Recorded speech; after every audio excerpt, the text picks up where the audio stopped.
Hi, friends. Welcome on the show again, and season's greetings at the outset. Um, Subbu, season's greetings to you too, Yeah, thank you.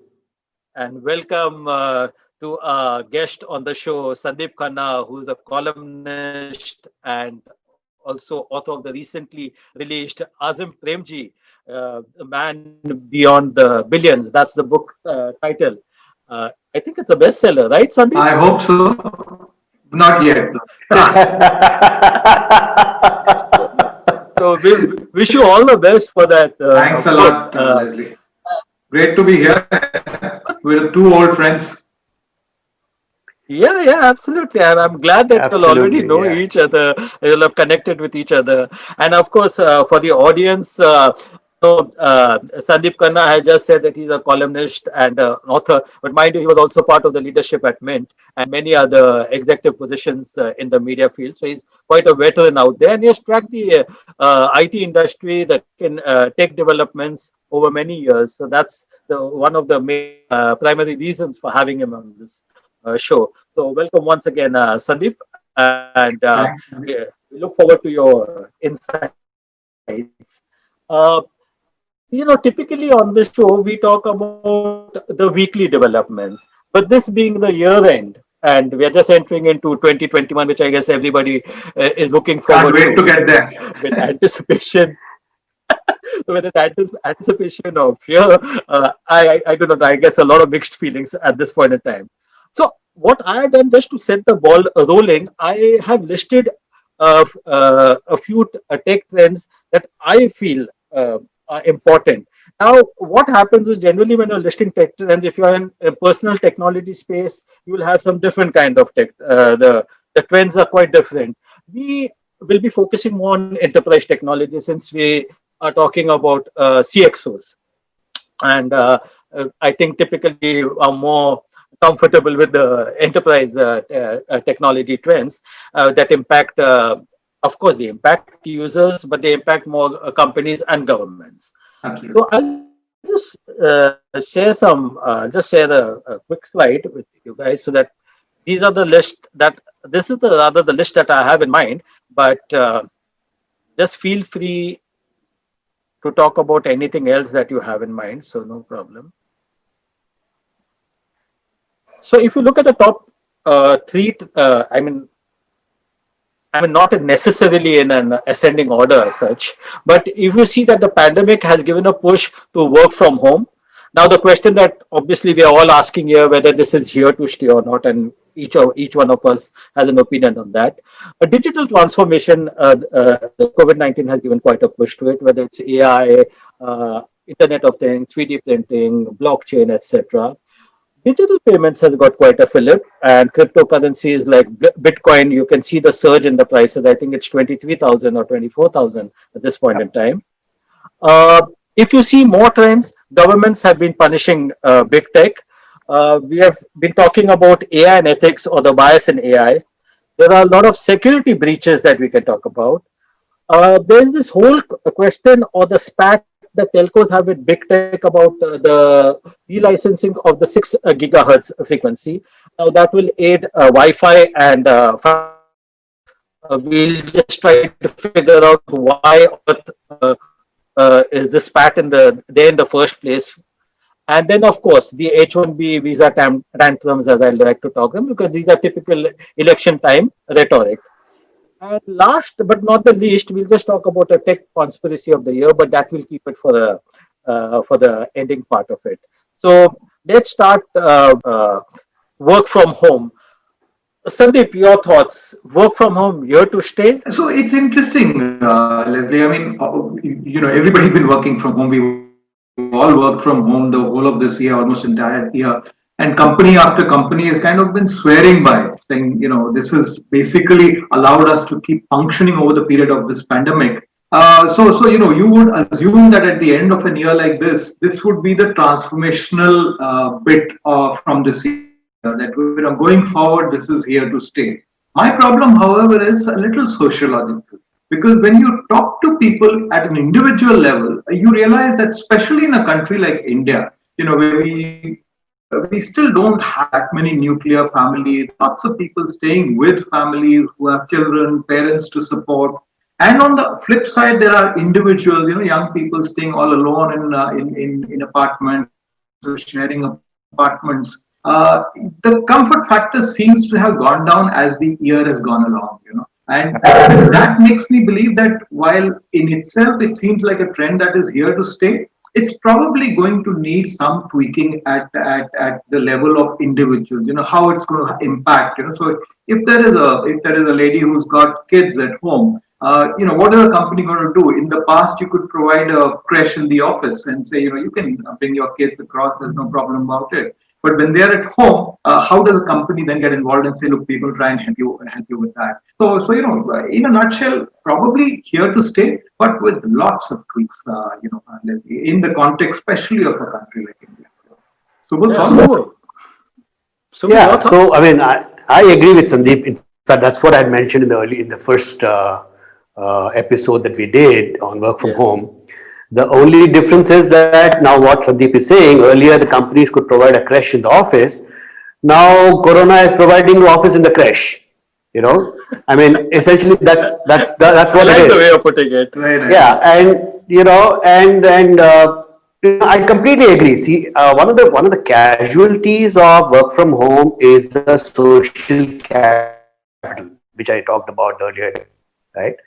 We are in the danger of losing a lot of social capital. The interactions. I'm not generally talking about the water cooler. I'm going a little beyond that. Okay, and second casualty is also a lot of knowledge transfer. There was a very, very formal and informal knowledge transfer, knowledge accretion that used to happen. Okay, that has really gone down. In fact, I was talking to somebody, like Sandeep said, one youngster, and he's been working out of PG in Bombay, and he said, for me, work from home, WFH is work from hell. He said, I mean, there is nothing, there is no support system. See, unfortunately, we are in a country where the support systems are sorely lacking. If you are in a nuclear family, you're great, but otherwise, if you're in a joint family, where do you go and methodically, systematically, with discipline, log in the morning, interact, log out, and log in again? Those kind of systems are not there. We have seen the amount of problem that we have had in sheer bandwidth. I mean, every time there is a Zoom call, can you hear me? Can you see me? Oh, I can't see you. I can't hear you. We lose 50% of the time in just managing the bandwidth. True. So these are to me very practical issues that we have to deal with. Is work from home a reality? Look, it's always been there. I mean, in my company, for example, we used to have almost 50% of the people working from home, even earlier. Okay, it's probably going to increase, and that's a reality, and that's something that we can't shy away from. But if we are going to accept that as a reality, we might as well also accept that these are the impediments. These are the things that we're going to lose out, when we do work from home. And if you don't do that, then very clearly and very quickly, companies are going to, kind of wait for the vaccine, give 2 jabs, and say, okay, now Johnny, come back to the office.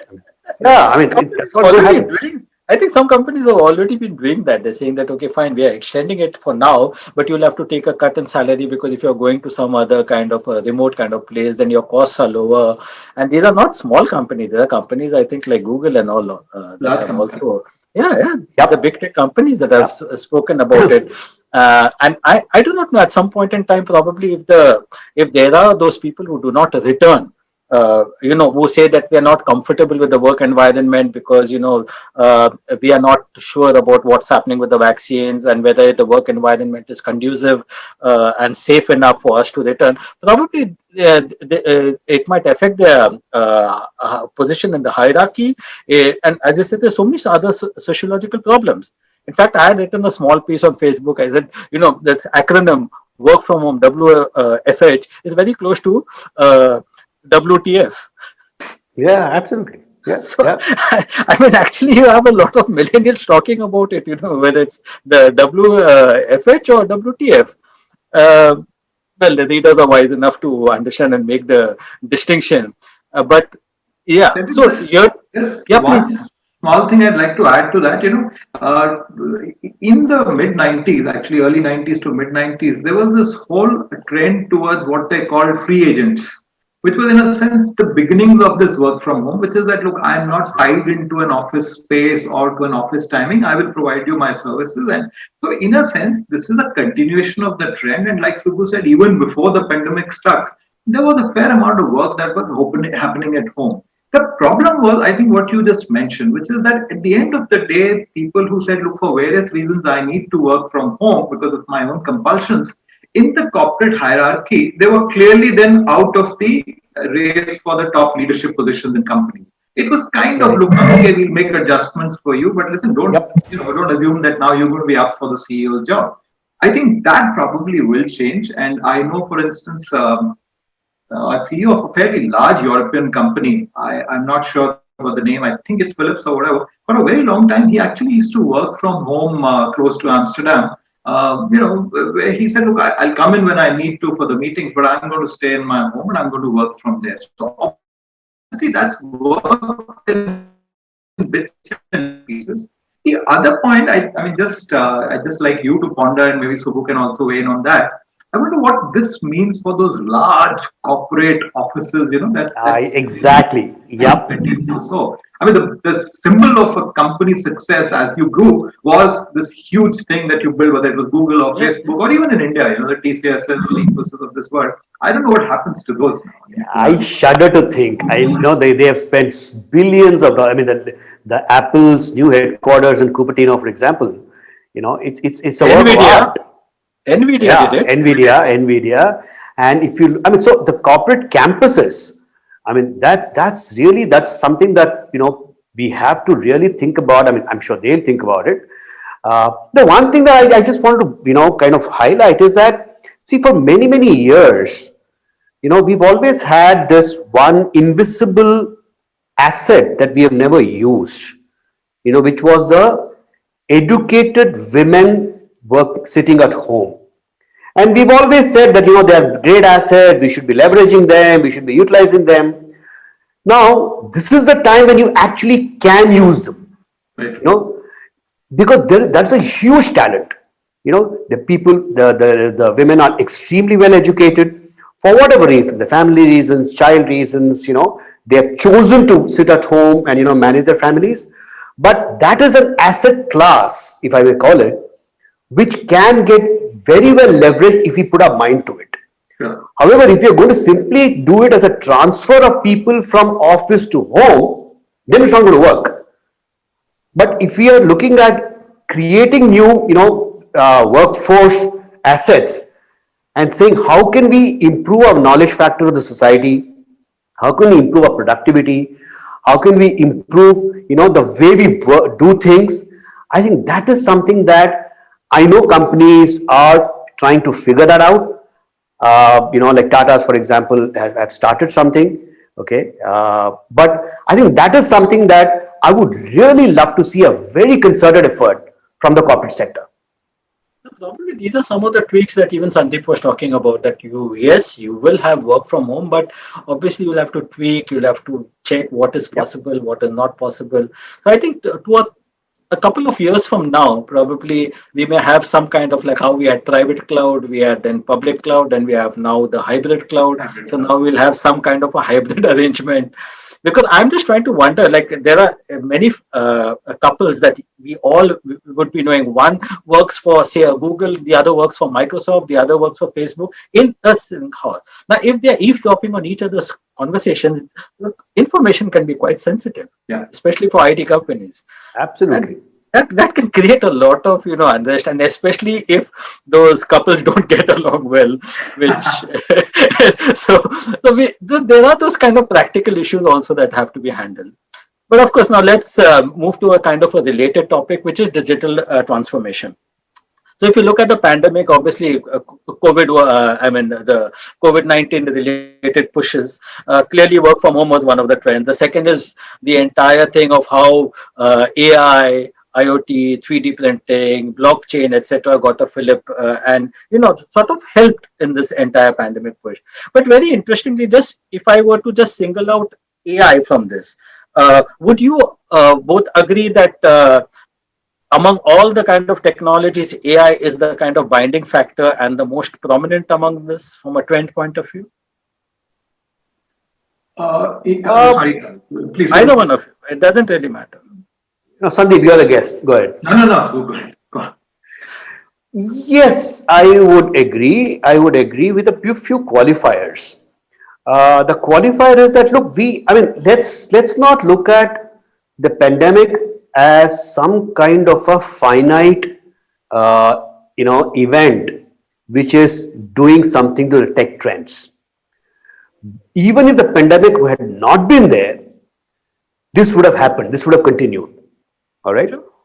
The pandemic is probably, okay, and I'm not even sure probably accelerated some of the trends that we are talking about. Artificial intelligence, certainly. Okay. This is, in fact, I don't know, I'm sure Sandeep knows, this is the second innings of artificial intelligence. Oh, Sandeep, yes. if you remember, many years ago, we had Carnegie Mellon, Dr. Raj Reddy, right? He was called the father of artificial intelligence and all that stuff, right? So in that sense, this is the second innings for artificial intelligence. And obviously there is a lot of practical applications. Also the sheer amount of data that is required for artificial intelligence to take, play its role, so to speak. So from a pure data expend perspective, this is the time for artificial intelligence to actually start coming in. Okay, it's got a long way to go. It's really in a very early stages of the game right now. Okay. Apart from that, I think that you're going to find AI playing a role in pretty much everything in your life. That's a good thing. The bad thing to me is that who's going to put a stop to it? Where are you going to draw the line? I worry about that more than worry about the good things that artificial intelligence is going to do. Data is the new, or should be the precious asset class, right? And artificial intelligence is going to consume enormous amount of data, right? A, how secure is that? B, who is using it? To what end is it going to?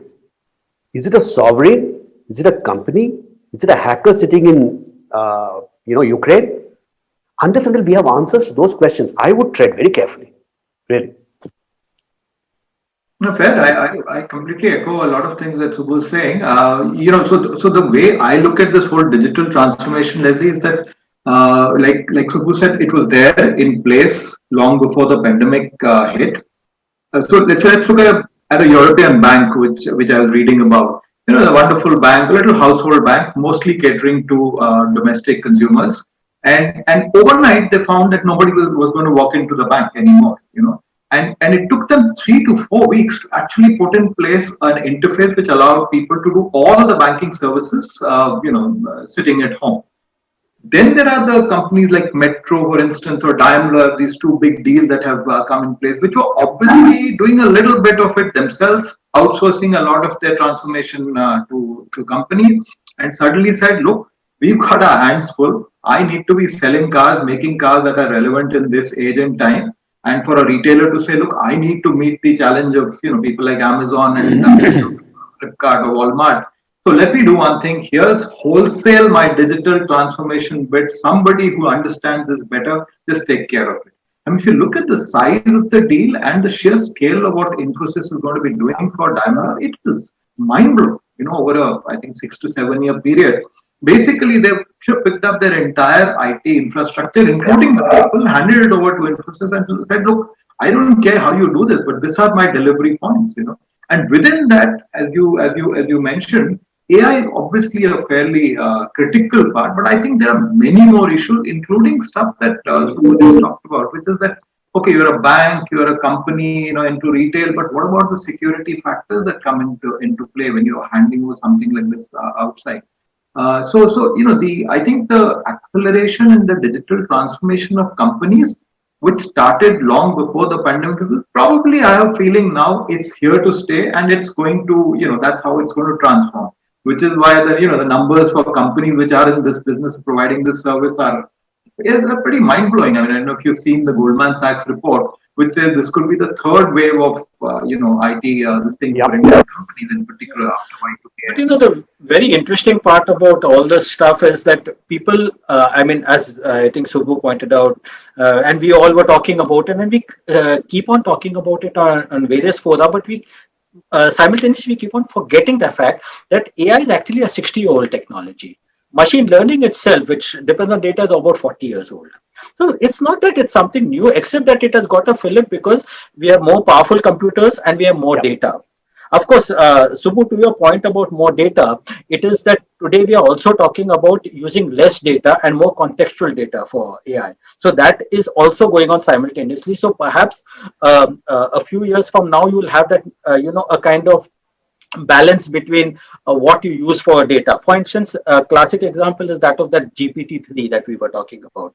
So the GPT-3 basically allows you to do to write human like text. So it's very difficult to distinguish from a AI written novel or an AI written text. I know this wasn't directed at you, Sandeep, because nobody can write a book like on Asim the Maybe it would have been VNA. better if that had happened, Leslie. So I don't think he has got that kind of contextual thing, which is again the limitation of AI. But because it just scurs everything on the internet, indexes it, understands it, and probably writes an entire book or an entire chapter even without understanding. So that's the whole thing. So because AI has not reached the level of being sentient or nowhere. It's nothing like a human basically, Sure. but it can do a lot of tasks that are linear much better than human beings. But interesting. The reason why I brought up AI as a trend is on Monday, Prime Minister Modi will be inaugurating the driverless train in India.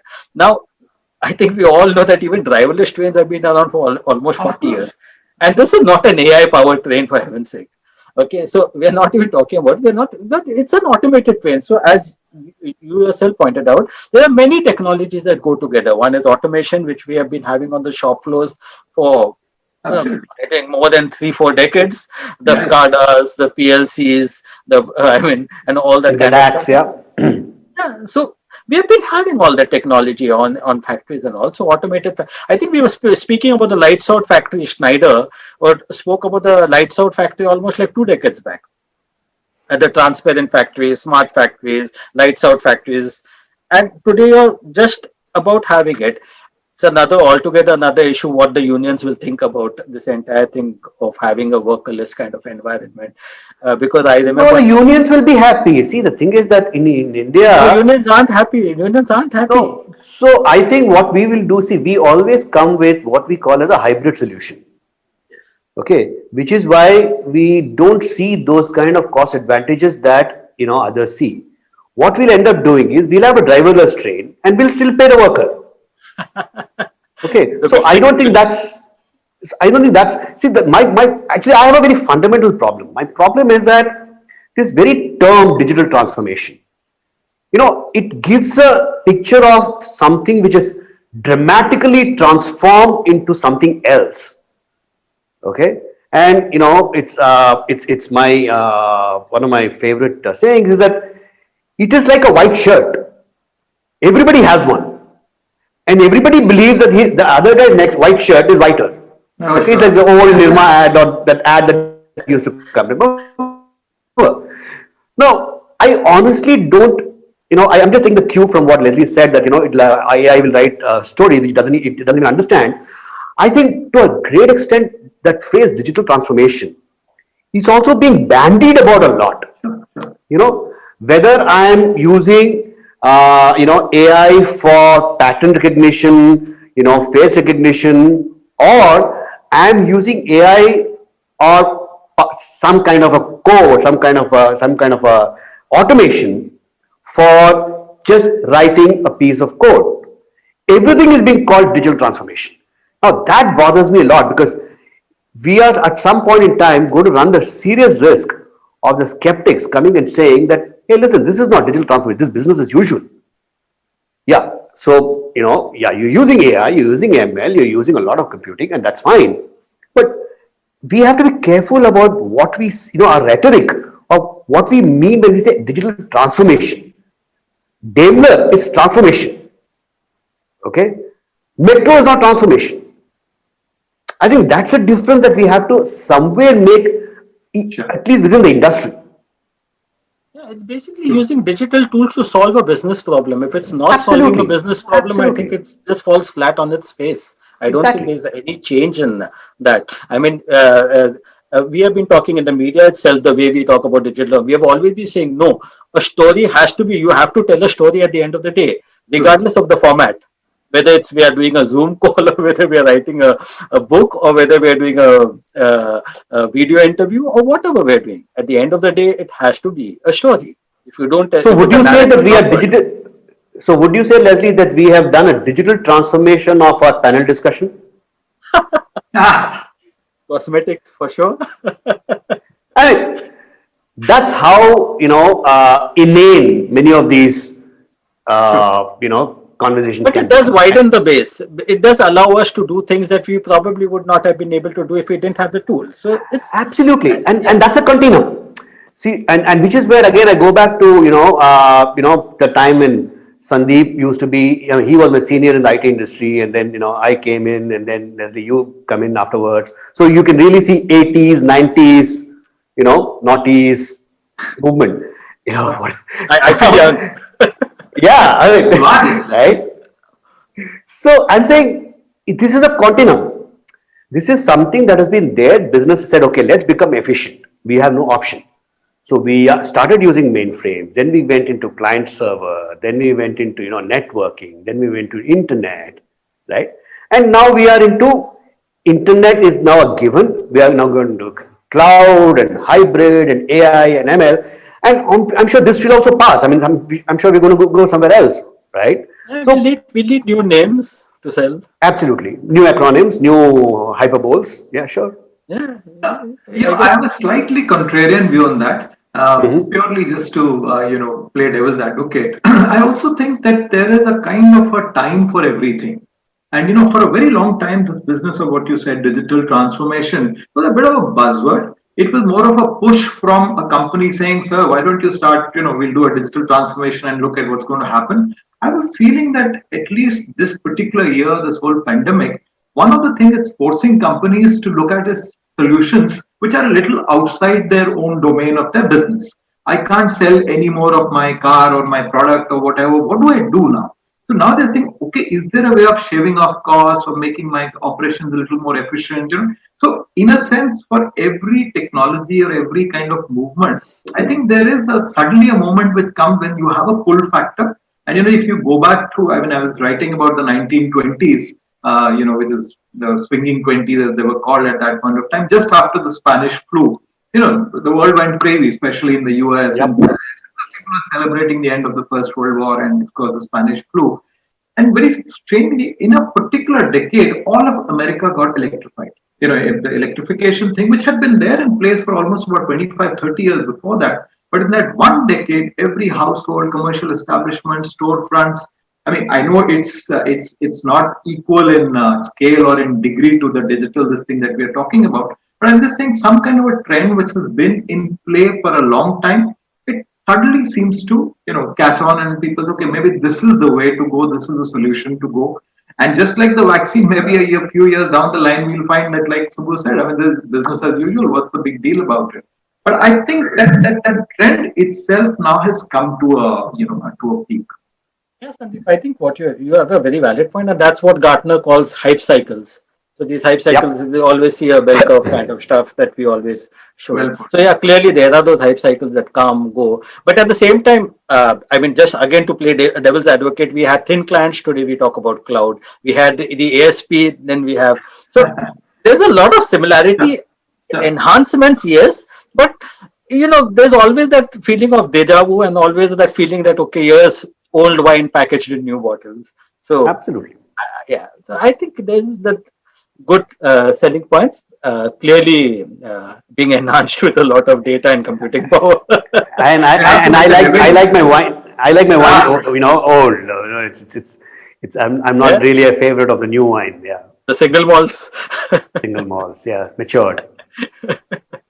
Okay, now for single malls, I guess we'll have to pay in cash or digital payments. So, what's your preference? Digital payment, absolutely. Yes. I don't use cash anymore.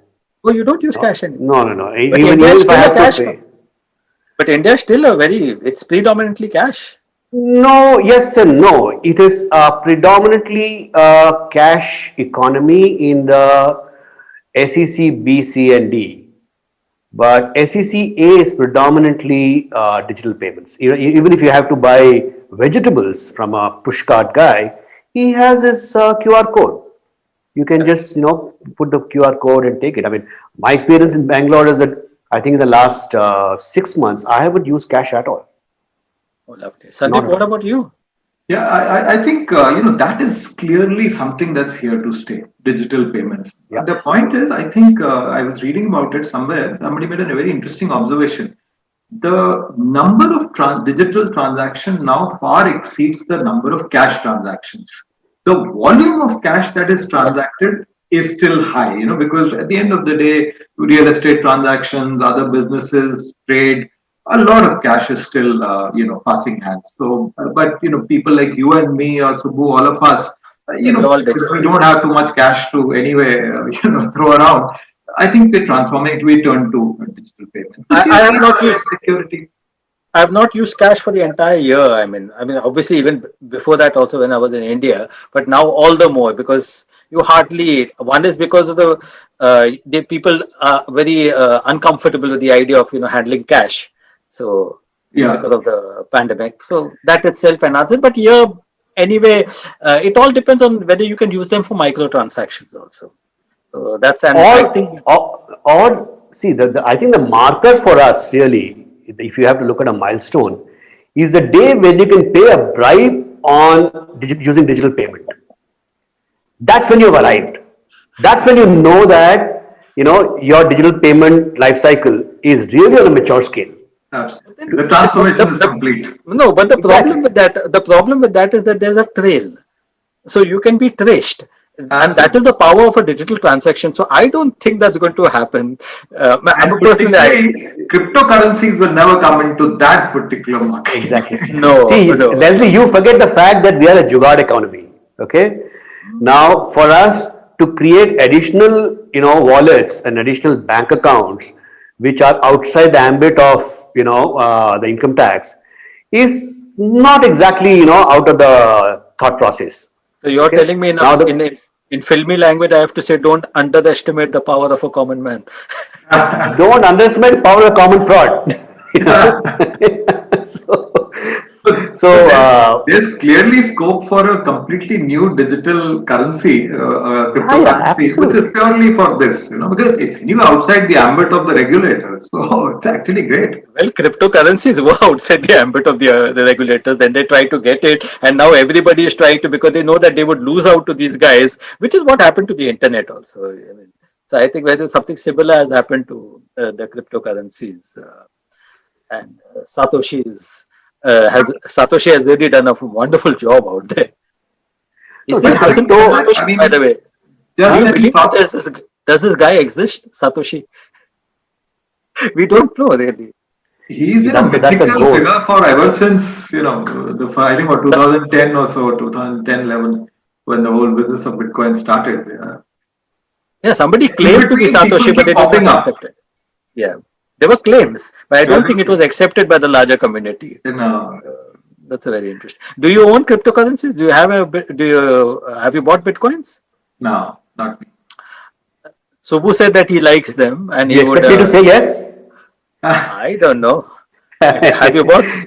Have you bought any? No, not. I'm not going to, admit to anything which could land me No, in no. trouble Today it's tomorrow. legal. Today is legal. It's legal today. Yeah, the problem is that today, if in India today it's legal, tomorrow it could be illegal. They could come with a Yeah. retrospective tax saying that now all the cryptocurrencies you have bought till 2020 is all going to be taxed 50%.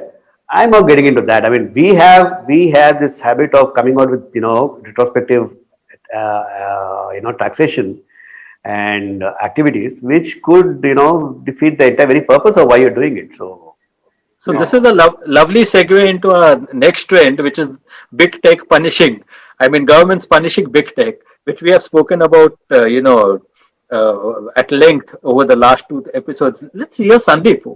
Yeah. Sandeep, you know what we are talking about. Those Yeah, 48, two lawsuits filed against Facebook, then Google. I think Facebook, there were 48 US states that filed a lawsuit against Facebook. Then 38 states filed bipartisan kind of lawsuits against Google. Before that, in October, there was a 499 page, 459 or 449 page report filed against Facebook, Google, Amazon, and Apple. So it's like very clearly the government's high-handedness against governments when they actually had approved all the deals. absolutely. What a, I think, Leslie, that is the most worrisome part, which is that, I mean, when somebody launches a company, you start a business, and you get your regulatory approvals in place. And then 5 years later, somebody decides, hey, I never thought that you're going to be so big or so dominant. Exactly. And then you suddenly wake up and say, with retrospective effect, how could you have done this? I mean, that WhatsApp deal, for instance, is absolutely ridiculous. Questioning that now that they should separate it out. I mean, it's the part. It's core to your business. And what happens to the shareholders of these companies? You've got your regulatory. It's a bit like what's happening in India today. I mean, there is a lot of hue and cry about how Reliance is becoming all powerful. They are buying off companies here and there. But the fact is, we have something called the CCI, and CCI approves a particular thing. Now, you can say CCI is, CCI is a handmaiden of this company or corporation. Well, then you've got to fix CCI. There's no point in fixing the company in question. So, my challenge is that. Yeah, please. no, I think what you said about these kind of strictures has also created quite a few anomalies. I just recently, I think a couple of days back, I forgot to sort of store that article, but basically it was saying that some of the strictures done by the European Union has actually resulted in Facebook or Google, one of them, throwing up more porn. So because some of those privacy laws that go, so the algorithms could not work around those things. So you have these kind of anomalies that are going to be thrown up. See, I have always maintained that, the companies are governed by a certain set of act, by a law. And if they break the law, punish them. And punish them to the fullest extent, right? For example, Facebook was fined $1 billion for that data leak that happened, right? Cambridge Analytica. Okay. Yeah. So fine them. But every time somebody does well, you come back and you say that, I'm going to break it up. I raised the same question, Sandeep, when we discussed the last time around. I said, should a class action lawsuit be filed by the Facebook shareholders against the government of the United States? Because they are really devaluing the company. It is enormous amount of work that these companies are going to have to do to deal with the government and convince them or not convince them. If you remember, it took IBM, it took the Justice Department 13 years. Right. At the end of it, they said, we don't have a case. Now, taxpayers are paying for Justice Department's, expenses. Shareholders are paying for IBM. The erosion in value, right? Now, somebody has to, bell the cat and say, hey, listen, unless and until you're going to do this activity in 90 days flat, okay, and be done with it, you're going to have to pay a penalty for it. Because this is outrageous. I mean, you can't go and say, I approved it, but I didn't expect that you're going to become so big. So, you know what? I'm going to now come after. Or in India, we have our own way of doing it, right? We will approve a deal and then come up with a tax and say, you did this, and retrospectively, you're going to have to pay us $2 billion or $8 billion. Supreme Court of this country has said that we are not, the government is not entitled to that money. Supreme Court of India, by the way, okay? And the government says, no, we won't accept it. International arbitration has said, government has lost 2 cases in this month. Right. Okay? And they are going to now appeal against that. My problem is Singapore. Yeah, and if they appeal and they lose, which is what looks like most likely, okay, then what happens? Are they going to come with another legislation? How much time are you wasting Why don't you simply accept the fact that you made a mistake? And by the way, this government had opposed this retrospective tax when it was in opposition. And now when it's come into power, 6 years it's taken them and they still don't have the courage to follow through with what they said 7 years ago and scrap that act. It is absolutely ridiculous. Yeah, so basically what we're saying that we may not agree with a lot of things that Facebook, Google, Amazon, Apple, and all these things do, especially on the, especially when we talk about privacy and Yes. security breaches and the invasion of privacy, especially because they have so much data on that. But at the same time, they cannot be punished in this particular manner. There has to be a particular systematic thing which everybody can follow so that the rules are clear and so that it helps businesses also to understand what's happening. But I think we confuse both these things, saying that okay, fine, just because they have because of the security breaches or because of the privacy kind of intrusions that they have, these companies ought not to, we can penalize them in any way. No, that's not done. I think that There is a that's saying clear. in law. There is a saying in law. I mean, I remember when I was in college, I had read about it. It says fools can't be protected by knaves. You know, really, what the governments world around are saying that these companies are very smart. They have far superior technology. I don't have the capability or the inclination, okay, to deal with that and to collar them and punish them and so what should I do? I will break them up. Yep. Now that is an extremely for want of a better word, it reminds me of an authoritarian state. It doesn't remind me of a country which is supposed to be the biggest democracy, or the US is the second biggest democracy. I mean, we are actually devaluing a lot of stuff that the companies have built.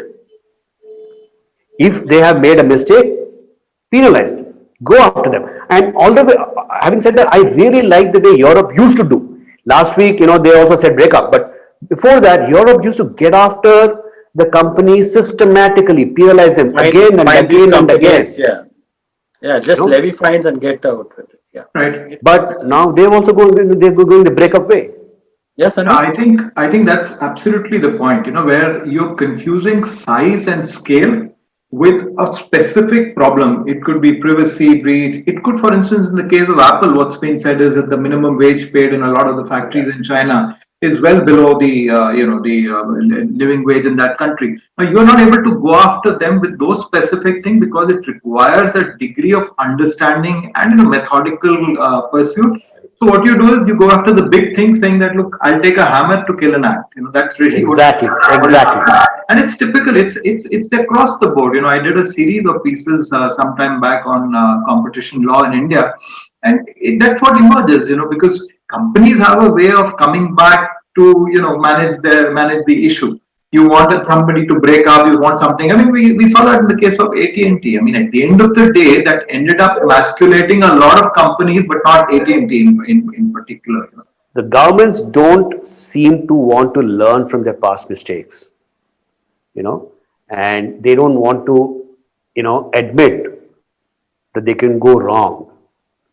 Simply because when they go wrong, okay, there is nothing that punishes them or they don't have to pay any price for it. Whereas the companies have to pay a price. And that kind of, impunity is just not acceptable. And Subudh, I'd even drill down to say, when we say government, it almost seems like this large, ambiguous kind of an entity. But there are regulators in play here. When they get a salary, they're supposed to do their jobs. So when the first time around you clear a particular transaction of a company buying another company, you're supposed to have given it enough thought not to have to revisit after 3 years and say, oh, hello, we got it wrong. You've grown so big inside. Couldn't you anticipate that's what's going to happen? That's what you're being paid to do.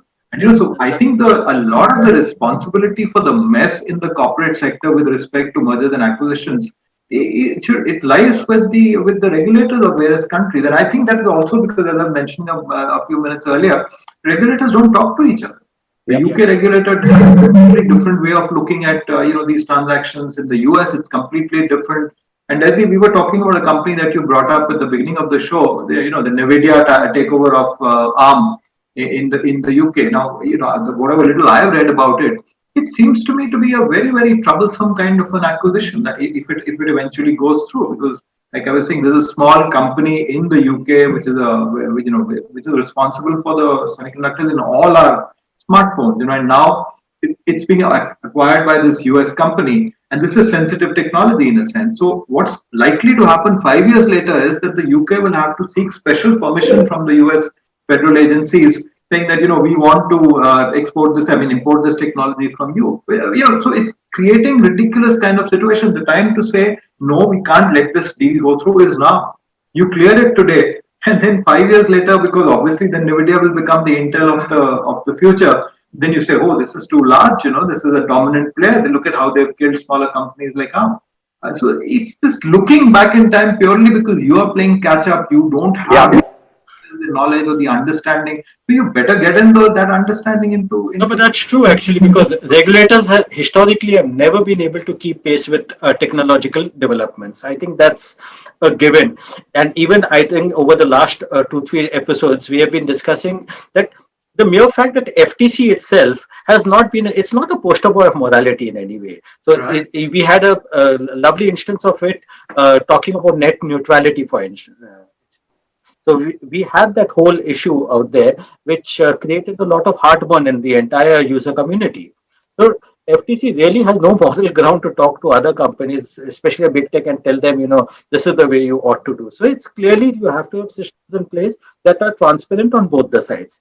Of course, this topic is so vast that we can keep on talking about it. But let's move to the next one, which is the related stuff.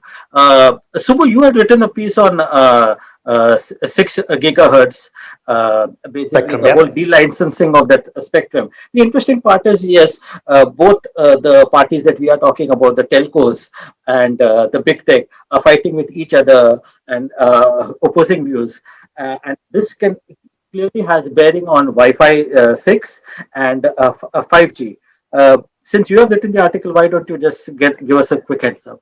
See, I think the core of the entire spat is that how important do we look at Wi-Fi from a national perspective? I think that is the question that we need to answer. Because today, we said, a few years ago that we're going to set up 5 million Wi-Fi hotspots in India. I think today we have about 60,000. Yeah. Right? The minister has said that next year he is going to set up 2 million. Okay. Now, whether it is public services, whether it is education, whether it's healthcare, all of that is going to require a fair amount of Wi-Fi penetration. Okay, which essentially means that it has to be in the realm which is delicensed. Now, the problem here is that the telcos they do not want the delicensing because they believe that it is critical to a 5G rollout. No question it is. No question. It is very critical to the 5G rollout. Okay. The question that we have to ask ourselves is which is more important? Secondly, do we have to follow an exclusionary process, or can we have a situation where you have a part of it which is delicensed and a part of it which is licensed to the telcos? Okay. What the telcos are also not saying, at least in India, is that there is a lot of load offloading that they have to do to the Wi-Fi, when the traffic builds up. Okay. And that can only happen if the Wi-Fi bandwidth is available in the first place at those speeds. Okay. Now the spat is all about saying that don't delicense it at all, because then you'll have a playing field which is not level. Okay. And to me that is a bit of a it's not really an argument. It's very, very tenuous argument. If you are running a telco, you're taking bandwidth, you're supposed to jolly well pay for the spectrum. Public services will not pay for the spectrum. It's as simple as that. And I don't even know why this controversy is there.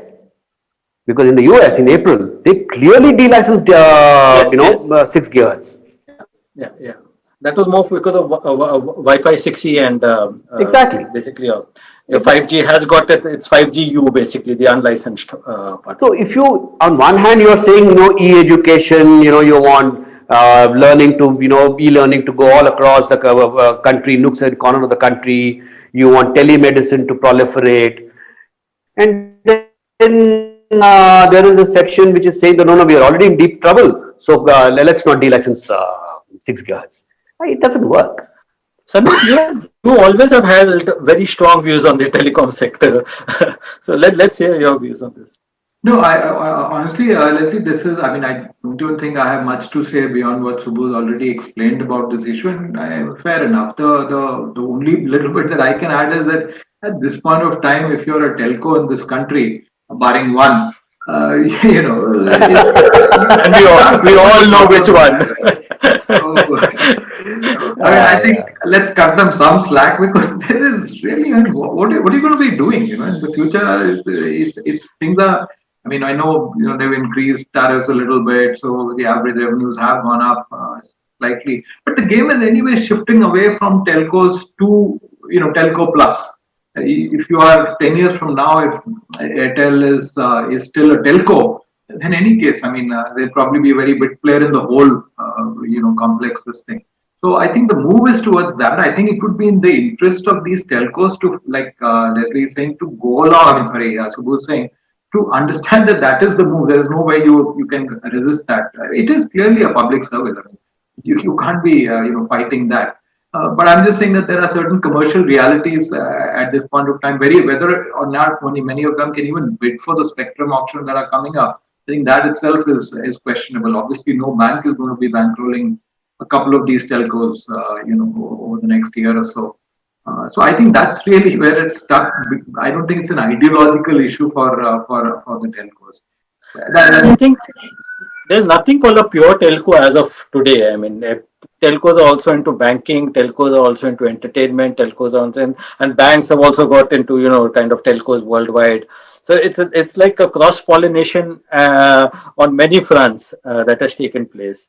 But of course, this will be this is a kind of Sandeep, my essential point is you can't, you know, solve one problem by giving a different solution. It is, I'm not I'm not even arguing that telcos have problems, okay, and their problems are again to a great extent inflicted upon them by the regulator.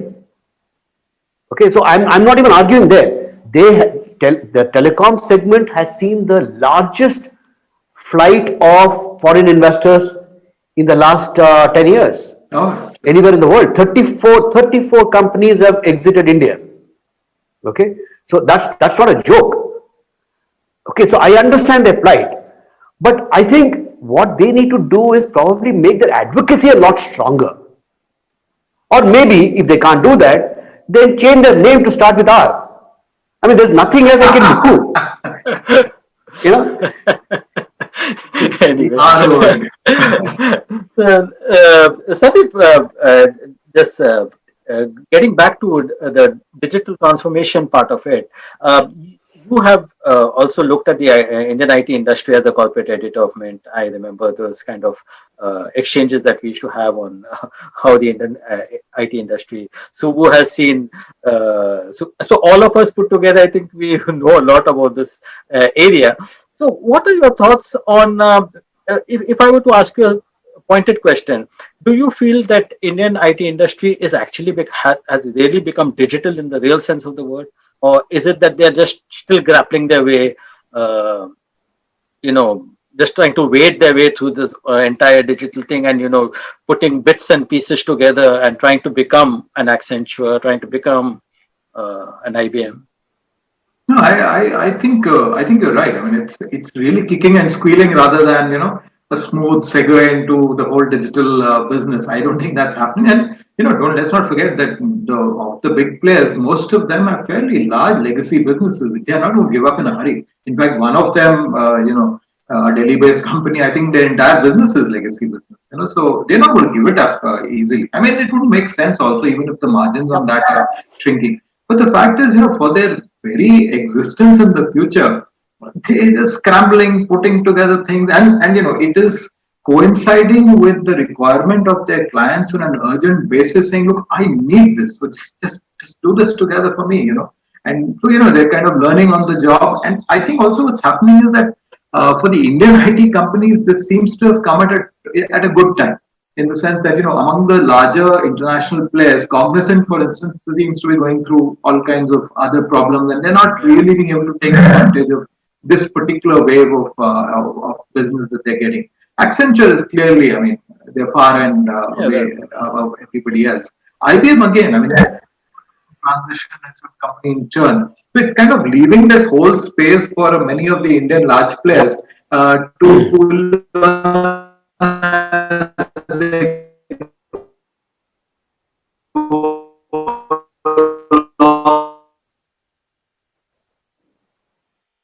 this is longer a play where all boats will rise purely because there is this business that is there and everybody can play in this arena. So if you are today $100 billion company, I don't know if there is much scope for getting this digital transformation business.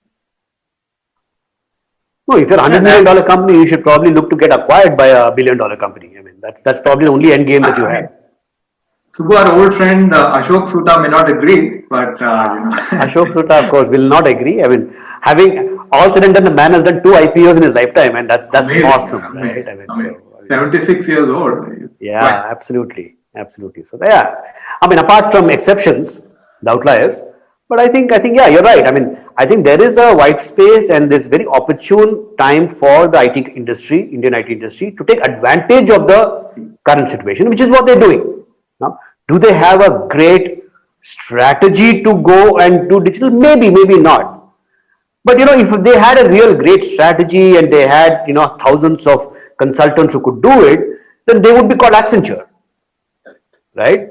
So they are competing, and they're competing rather well, I would say. I mean, the deals of last week have been really stupendous in that sense.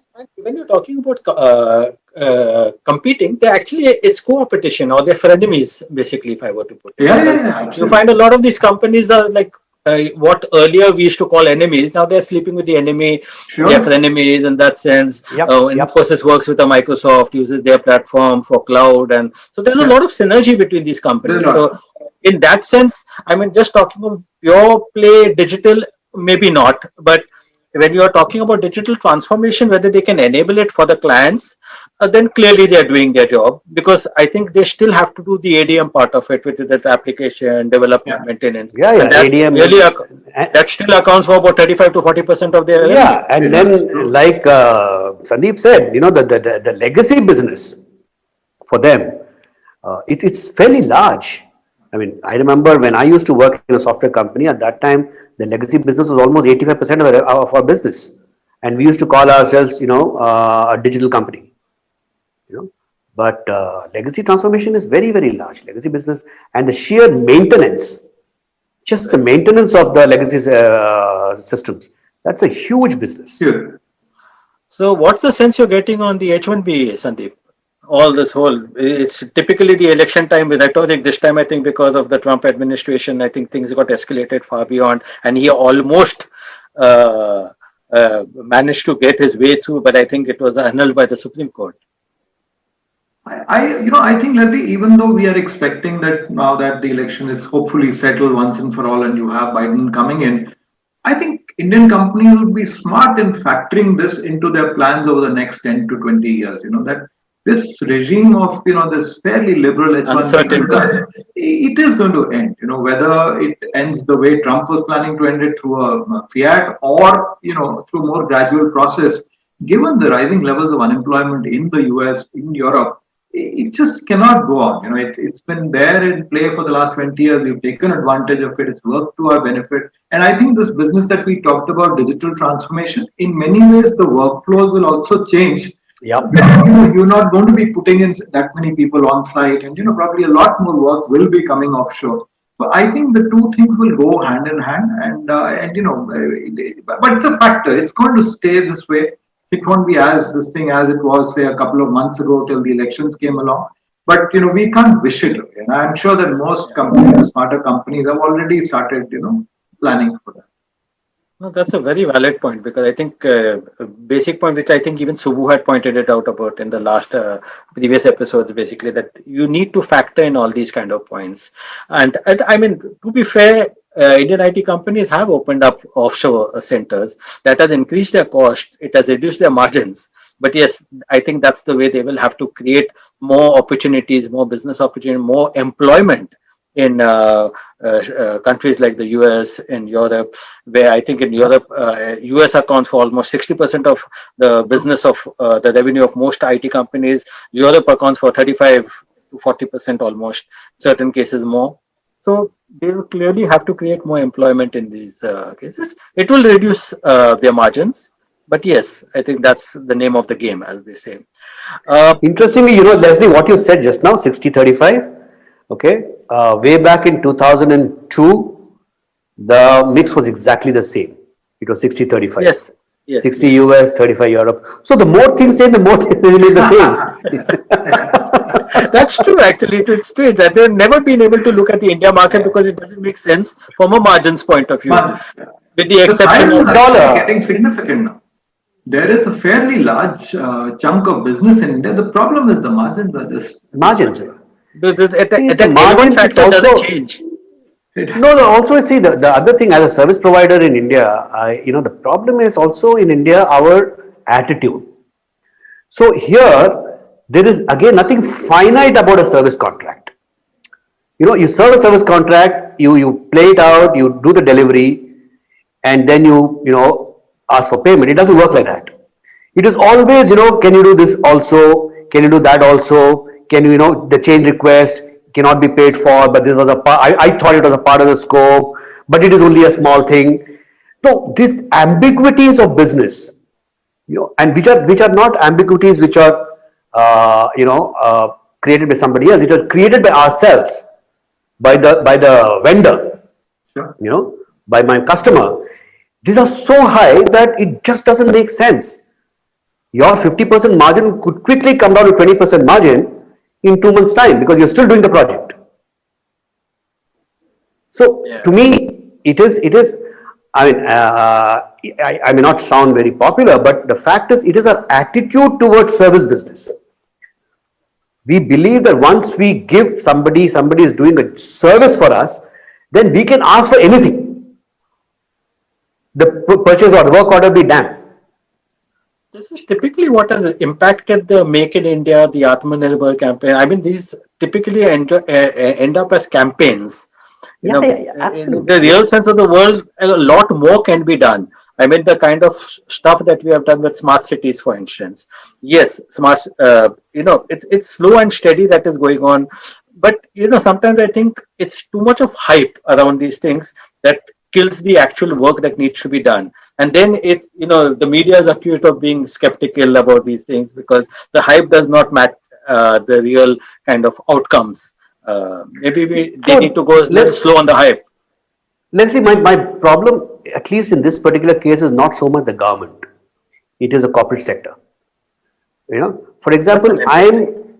because here the problem is the corporate sector, okay, does not believe in the written word. 30 days payment could be 35 days, 40 days, 60 days. Sometimes you ask a person to provide services without a work order, saying that, oh, my systems are getting done, so I'll send you the work order, but start the work. Work order doesn't come for 4 months, and you're able to do that because he's a small vendor. No, you can't do these things in the all said and done in the US and Europe. You'll be Sandeep, is prosecuted. this? Do you really agree with Subbu? Because at this point in time, Subbu is speaking as an entrepreneur also, so he wears two hats. No, but Leslie, all of us who are not getting a salary check at the end of the month know the truth about what Subbu is saying. So says. It's an attitude, and I think that word is so brilliantly put. It's an attitude towards both, the flexibility of the service contract, towards payment terms, towards time frames. It's like I mean, if you are working for me, not working with me, but working for me, your time is mine. You Exactly. And the farcical part is the companies which are essentially flag bearers of corporate governance. You know, For example, I know about this company which said that they're going to reduce expenses by 30% after the COVID pandemic happened. And everybody was impressed. All newspapers carried it and saying that, this is what they're going to do. They're going to tighten their belts. What did they do? All that they did was move the needle of receiver payables to the SMEs from 30 days to 70 days. Wow. That's it. Wow. A 40-day increase in payables, Wow. okay, meant that they're actually saving about 20% of the cost. They didn't have to do anything. But that is the kind of stuff I'm talking about. And that is why if you are an IT company who is doing business in the US or Europe, to do business in India, I would think many times, not just twice. Because there is no system, there is no recourse to law. If I file a case, there is a situation where I know that somebody was blacklisted by a large multinational IT company's agency, okay, because that company asked for that payment 2 years after it was due. And this is a reality. Okay, this could be anecdotal, but this is a reality. So I think given all of the stuff, to expect the Infosys and the TCS of the world to look at Indian market, it is not going to happen.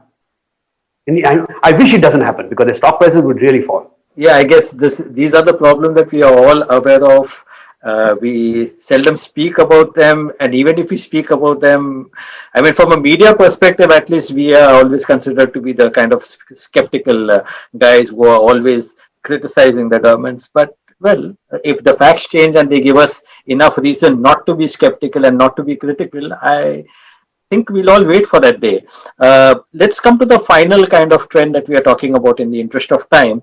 I'm just sharing the screen out here. So this is what we'd like to talk about. Now, this is like the tech conspiracy theory of the year that I would like to call it. All right. I honestly am flummoxed most of the time. This came around the time of 3G, it came around the time of 4G, each and every time. I remember even in telecom circles, even in the media circles, many of us were discussing. We were talking about whether radiation from towers can cause cancer, and now you have this whole thing. I just listed four of these theories that coronavirus is caused by radiation poisoning from 5G technology. Governments are using lockdowns to build 5G infrastructure. 5G was designed by governments to depopulate the world, and they're saying that this is part of a broader conspiracy theory, and they've even given it a name called Agenda 21. Yeah, wherein the UN is trying to establish a new world order. So how come you don't have one more theory saying that coronavirus has actually come from another planet which also has human-like population, which is trying to conquer the earth? I'm sure we can come up with our own theories. Eric Van Daniken in the Exactly. Right, all those about aliens landing and Exactly. But have you all come across some similar kind of theories? Yeah. Every day in WhatsApp, something or the other keeps coming. So I just like to believe the simple things in life. The coronavirus came from China, and that is all there is to it. Well, that's a controversial theory. But the interesting part of it, this has actually appeared in a paper. Okay, it was by some researchers, and they had to retract the paper. It was published in some journal out there. It had to be retracted. So it's not that it's come out of thin air or something. So the editor of the journal ought to be sacked. That's all that I can say about it. Really, if you going to retract something as serious as this. But every conspiracy theory at the end of it has a core of some fact somewhere. For instance, this whole business of these telecom towers, and especially now with 5G requiring many more of the mini towers that they call it. This business of it spreading radiation, causing cancer, I think it's going to grow. Today it's COVID, tomorrow it will be some other disease, something else. But it has to cause problems for someone, enough to be able to I think that's the whole issue of this conspiracy thing. I think also, Leslie, my sense is, I'm sorry, there's going to be some disturbance behind me.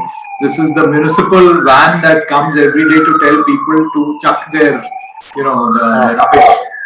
Oh, okay. So you can cut out this segment. I think it'll be best eventually. Neeraj can do that later on. Uh, Yeah, but no, I was saying that, I think a lot of these conspiracy theories are obviously going to come up because we still don't have enough of an understanding of where the coronavirus actually emerged, how did it come about. I mean, we've heard about the theories, but, they still remain unproven. There hasn't been a serious enough effort to track it down and say, okay, this is where it started. And until we do that, I think this will continue. yeah, Sandeep, but talking about a 5G tower and connecting a virus with a 5G tower, the spread of transmission of a virus, that itself is pretty ridiculous, because then that shows a lack of understanding of how, or scientific understanding of how a virus spreads. And basically, a virus it's a host in a body, and it spreads from there. To say that it's going to use a radio frequency to transmit itself and replicate itself, I mean, it defies logic.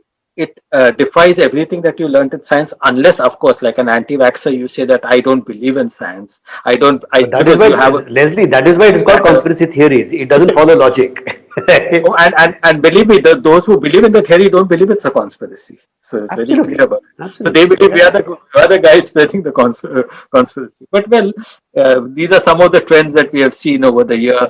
Friends, please tell us whether you agree with whether you agree with these trends, whether you want to add to these trends, whether you want to subtract from these trends, whether you have a contrarian point of view. And yes, if you have a contrarian point of view, we'd love you to be also part of the show and share these insights with all of us. This is the year end, so we'd love to say season's greetings once again. Wish you a very happy new year in advance. Hopefully 2021 will be a much better year for all of us over here. So thank you, Subbu. Thank you, Sandeep, for making time on the Thanks so show. much, Leslie. And wish you Thank guys you, a very Leslie. happy- Thank you, Sandeep. And I hope the 4 days left of the new year doesn't do anything dramatic. But barring that, yeah, God. happy 21 to everybody. Enough of drama. I know. Enough. I've Bye. had Thank you. Dear friends, thank you for being part of the show. We'll truly appreciate if you like and subscribe to the channel. We'll be coming up with these weekly episodes every Monday. So we look forward to seeing you next week. Bye for now.